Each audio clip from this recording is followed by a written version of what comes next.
bonjour, on va voir aujourd'hui comment examiner une patiente qui a une hépatosplénomégalie, comment faire le diagnostic. Donc, comme tout examen abdominal, on commence par l'inspection. Donc, qu'est-ce qu'il y a à l'inspection? Abdomen plat, avec une légère déformation.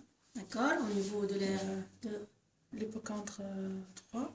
Gauche. Gauche. Voilà, au niveau de l'hypocondre gauche. On respire normalement. Il n'y a pas de distension abdominale. Et il n'y a pas de cicatrice. Ouais. Mais on passe à la palpation.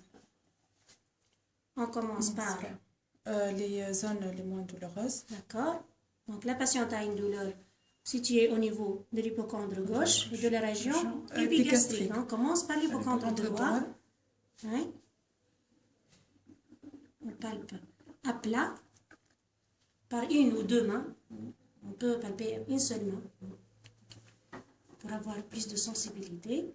Voilà. Et vous allez décrire qu'est-ce que vous palpez. On commence par l'hypocondre droit. L'hypocondre droit est normal.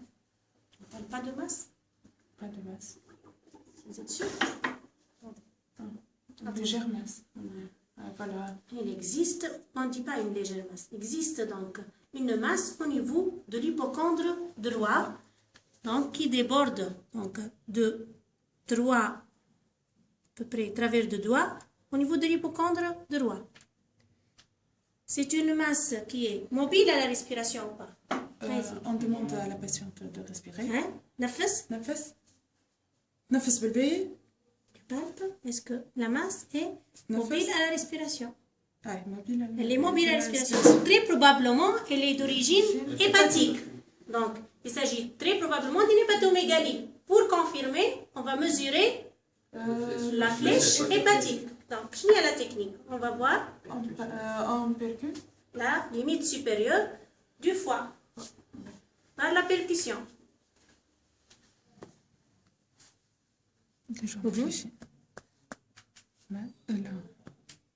On va mettre les doigts entre les côtes. On va palper, on va percuter en haut. On va chercher la limite supérieure. C'est tympanique. C'est mat. Allez-y. C'est tympanique. C'est mat. Vérifie la limite entre les deux.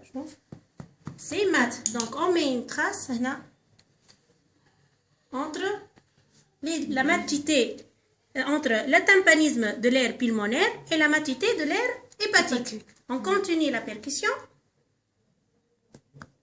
C'est mat. D'accord. C'est mat. C'est mat. Toujours mat. Tympanique. Attention. Tympanique. Mat, oui. Tympanique. Voilà, ici. On mesure maintenant la flèche hépatique entre les deux à l'aide d'une règle. 16 cm. Donc, c'est une hépatomégalie puisque la flèche hépatique est supérieure à 12 cm. Donc, ces mesures doivent être réalisées sur la ligne médio-claviculaire ou la ligne mamelonnaire. Voilà, donc, on fait le diagnostic de l'hépatomégalie. Restent les caractéristiques de l'hépatomégalie. Le bord inférieur du foie, on essaie de le palper. Voilà, il est mousse. Il n'est pas tranchant. D'accord? Vous voyez? La surface de l'hépatomégalie, elle est, vous la sentir, comme ça. Est-ce qu'elle est nodulaire ou lisse? Elle est lisse. Et c'est une hépatomégalie, comme on voit, elle n'est pas douloureuse, elle n'est pas sensible. D'accord? Donc, c'est une hépatomégalie non douloureuse, à surface lisse, à bord inférieur, mousse. D'accord? Les hépatomégalies qui sont douloureuses, c'est de quelle origine? Tumorale et vasculaire. Donc, l'hépatomégalie tumorale, elle est dure en général. C'est un foie pierreux. Là, c'est une consistance ferme. D'accord? Voilà. On va voir maintenant le côté gauche. On va tourner pour explorer la rate.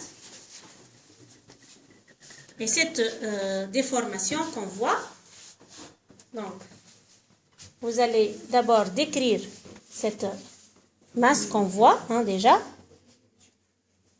Est-ce qu'elle est mobile avec la respiration?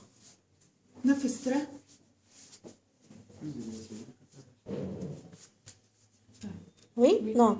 Probablement c'est la rate. Il y a une continuité déjà au-dessous de l'hypocondre gauche. Avec cette masse, on va évaluer le degré de cette splénomégalie en combien de travers de doigts par rapport à l'hypocondre. Quelles sont les limites? Les limites de la masse. Presque, donc elle est presque à 5 à 6 travers de doigts. Et en centimètres, on va mesurer le rebord, le débord par rapport au rebord costal. À peu près de 10 cm. C'est une splénomégalie énorme qui arrive jusqu'à l'ombilic presque. On peut tracer ses limites. D'accord? Si c'était une splénomégalie qui est fruste, on pourrait utiliser la technique. Tournez-vous, d'où la cache. Donc, la patiente au décubitus latéral droit et on essaie d'accrocher le bord inférieur de la rate par les mains en crochet. Mais là, c'est une splénomégalie importante. Donc, elle est évidente et on ne nécessite pas cette manœuvre pour la palper. Ok, c'est bon.